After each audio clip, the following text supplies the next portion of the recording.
Doing what you love or loving what you do. Hello everyone, welcome back to Workplace Wellness Hub. I'm back again here today with an interesting or probably an intriguing topic. I really hope you all find it useful. Well, if you already know me or if you're new here, either way, my name is Amaira Ikra. I'm a work psychologist. My channel here focuses on giving you all practical tips on all things related to work. Well, without any further delay, let's dive into today's topic. So today's topic is the one with which most of us grapple about. It's about doing what you love or loving what you do. This may sound simple, it may seem straightforward, but the answer isn't always black and white because the reality is much more complex. So in a world where passion is more romanticized, it is easy to feel pressure pursuing what you love. Or in another case, what if you don't have a clear passion? Or what if you have a clear passion, but like most of us can't immediately switch to a passion-driven career because of XYZ reasons? So in that case, what's the secret? What does it all come down to? It all comes down to a purpose. That is realizing the impact behind your job. What I mean by that is, it's just not about loving what you do, but also trying to love the impact behind what you do. In that case, both of these factors will be a blend. So let's break it down. Here is to loving what you do. How do you love a job when it's not your dream job? It's about cultivating a mindset where you get to look at certain factors of the job that will make you realize the impact behind it. For instance, next time when you're at your role, think about how your role makes a difference, either to you or to the organization or to the society. There will be always something to hold on to.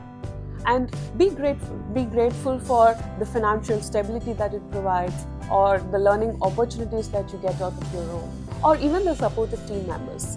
This all makes a larger impact. And never forget to celebrate your small wins in the role, because small wins in a longer run will help you realize your own progress, and most importantly, it will make you realize your own potential, which will help you love the job more. And let's not forget about work colleagues. Let's face it, when you're working together, sharing, coexisting, co-learning, it does make your work more enjoyable and in turn more effective. And strive to continuously learn. Even if it's not your dream job, there is always something to learn.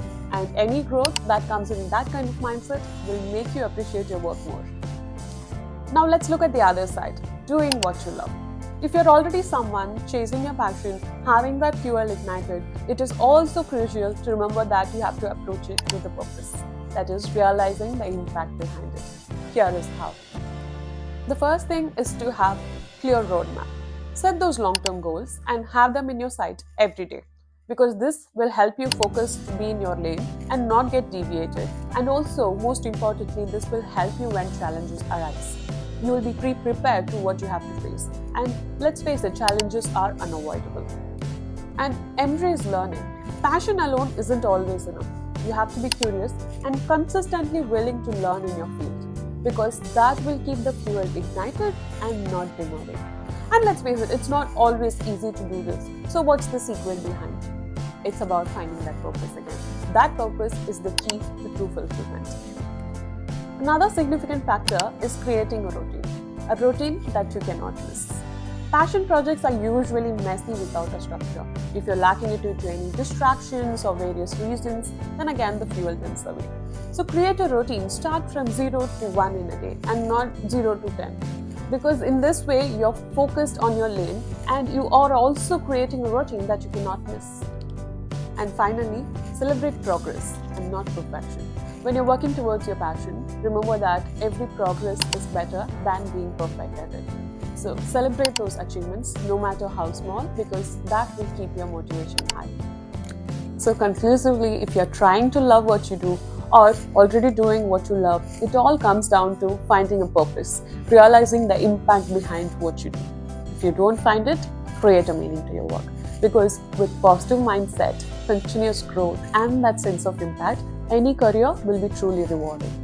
With that, I'll leave today. Thank you for watching this video. If you found it useful, leave a comment below and subscribe to my channel for more tips on creating a happier, healthier workplace.